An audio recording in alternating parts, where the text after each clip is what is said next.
Good morning, Cullman. Thank you for joining us on Cullman Today. I'm your host, Christine Wiggins, and today is Wednesday, April 9th. Coming up on Cullman Today, Cullman City Council and Baileyton Town Council meetings, and local arrests for theft. All of this plus sports, weather, and more. Now let's take a closer look at those top stories happening in Cullman today. The Cullman City Council on Monday approved a slate of upcoming special events while tabling a request from Michael McBrayer for the annual Rock the South Music Festival at York Family Farms in July. According to Council President Jenny Folsom, public safety staff have not yet completed and submitted their final reports. The council did not point to any issue between the city and Rock the South, treating the matter as routine. The council approved a resolution accepting the city's 2024 financial audit. Folsom declared the audit clean and thanked Mayor Woody Jacobs and a team of City Hall staffers for their efforts in carrying out the audit. The council also approved a tax abatement for an undisclosed company under the title of Project Box. According to Folsom, the company plans to expand existing operations in the city with a $47 million capital investment. The council also approved resolutions to enter into agreement with AlDOT to maintain a sidewalk on the 2000 block of Cherokee Avenue and Alabama Highway 69, to surplus inventory not needed by the city for public or municipal purposes and offer it for sale through govdeals.com. Mayor Jacobs announced that the city will proclaim April as Fair Housing Month, saying that City Hall will soon issue a formal proclamation. The Cullman City Council meets next at 7 p.m. on Monday, April 21st in the City Hall auditorium, and the public is invited to attend. The Baileyton Town Council met Monday, April 7th. At the previous monthly meeting, the town of Baileyton passed a resolution to hold their municipal election at the town's community center. However, being that the county will also be holding a general election at the same time, date, and location, the council amended the resolution to move the municipal election from the community center to the town hall. The town of Baileyton will be hosting a 2025 Easter egg hunt on Saturday, April 12th at 10 a.m. Pictures with the Easter Bunny and candy will be available for children of all ages, with a special prize-filled golden egg also up for grabs. The hunt will take place at Baileyton Town Park. In other business, the council discussed a reminder to submit nominations for Citizen of the Year and Volunteer of the Year. The deadline is May 30th.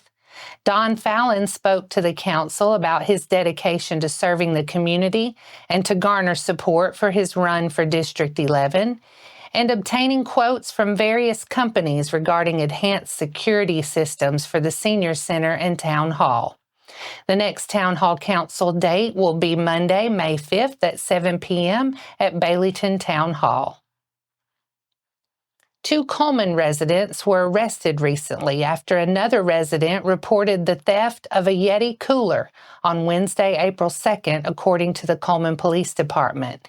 Kimberly Taylor Farmer has been charged with second-degree unlawful possession of marijuana and unlawful possession of drug paraphernalia.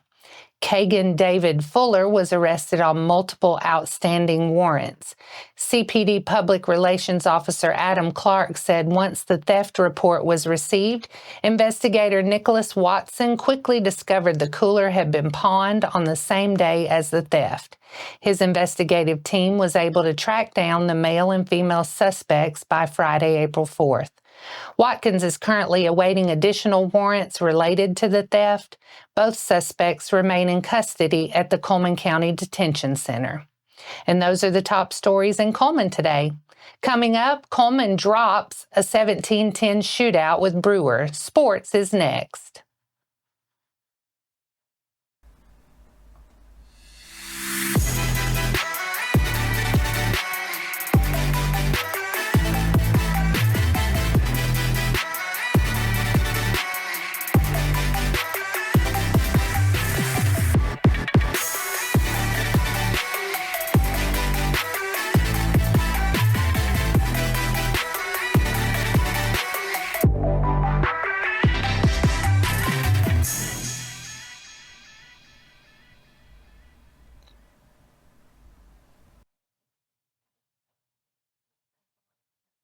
Welcome back.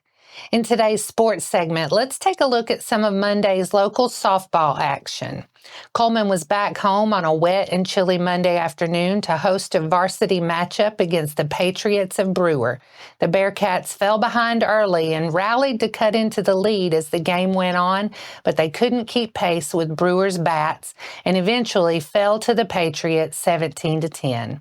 Brewer plated 3 runs in the top of the first to take an early lead, but the Cats were able to get on the board in the bottom half of the inning. Hattie Graham singled to left field, and Samantha Johnson and Reese Hopper each drew walks to load the bases. 2 pitches later, Kenley Story knocked an RBI single into right field to cut the lead to 3-1 going into the second inning.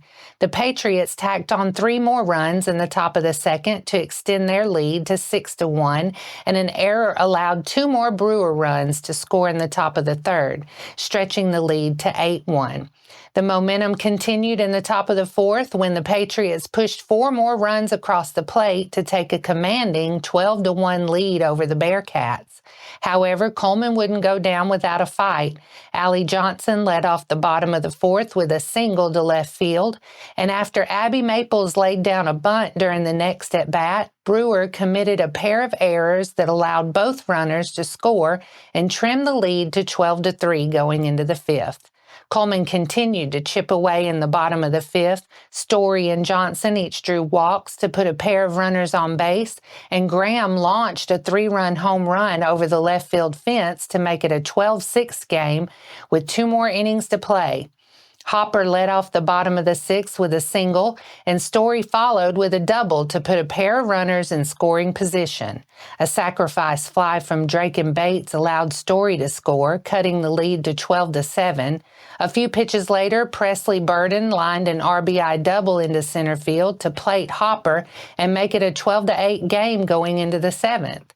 Unfortunately for the home crowd, the Cats weren't able to climb back any closer than that as Brewer's bats came alive once again in the top of the seventh, putting 5 more runs on the board to extend the lead to 17-8. Maples led off the bottom of the seventh with a double, and Graham followed with a single to give Cullman a pair of runners. A sacrifice fly from Johnson allowed Maples to score later in the inning and cut the lead to 17-9. Story punched an RBI single to right field to score Graham and make it a 17-10 game, but it was the final run the Bearcats could get on the board, and Brewer held on to win it 17-10. And that wraps up sports for today. After the break, we'll bring you 4 stories in under 4 minutes, including teachers, staff, and students of the month.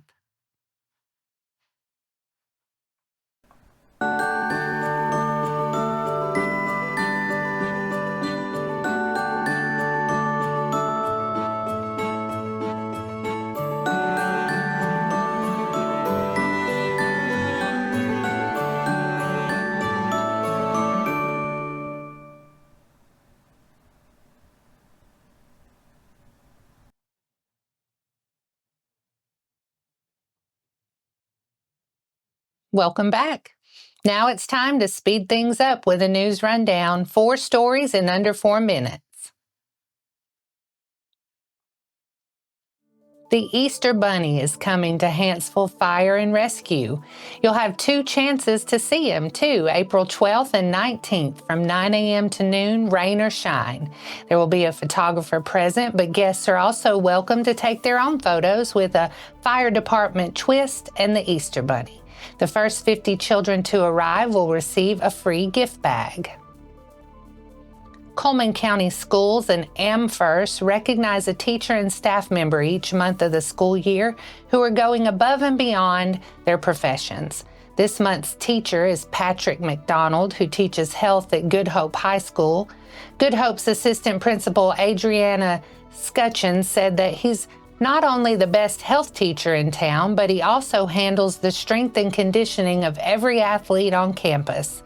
This month's staff member is Linda Chapman, the secretary at Fairview Middle School.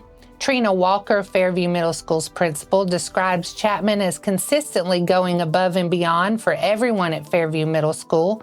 She said Chapman greets every person who walks through the door with kindness, warmth, and a genuine smile.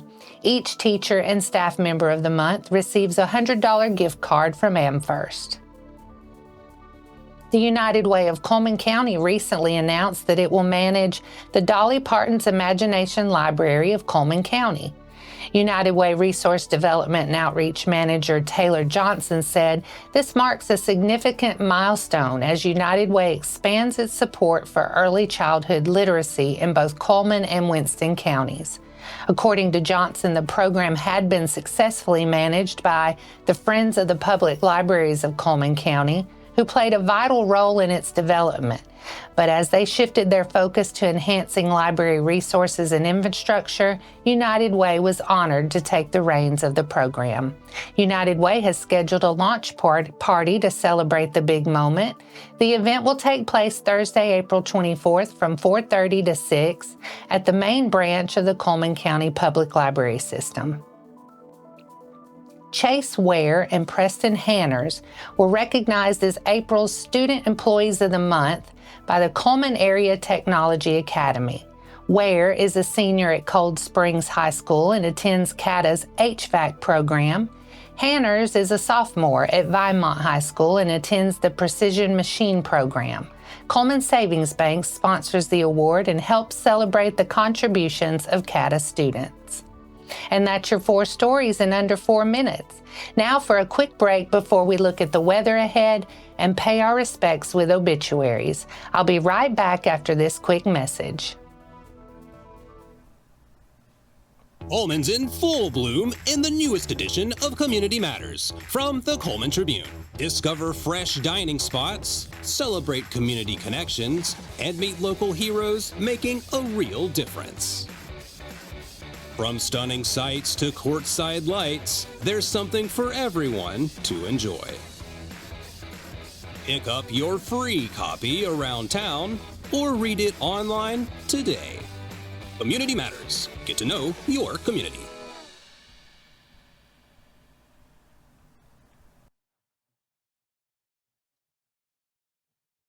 Let's take a moment to pause and pay our respects to those who lost their lives this week as we turn to obituaries. Raymond Walter Kenna Sr., 92 of Cullman, passed away Saturday, April 5th. A memorial service will be held in his honor at a later date. James Jimmy Jennings passed away on Monday, April 7th. Funeral service will be held Thursday, April 10th at 11 a.m. at Cullman Funeral Home with interment at Flint Creek Cemetery. Visitation will be today from 5:30 to 8. Orvaline Fullenwider, 93 of Cullman, passed away on Monday, April 7th.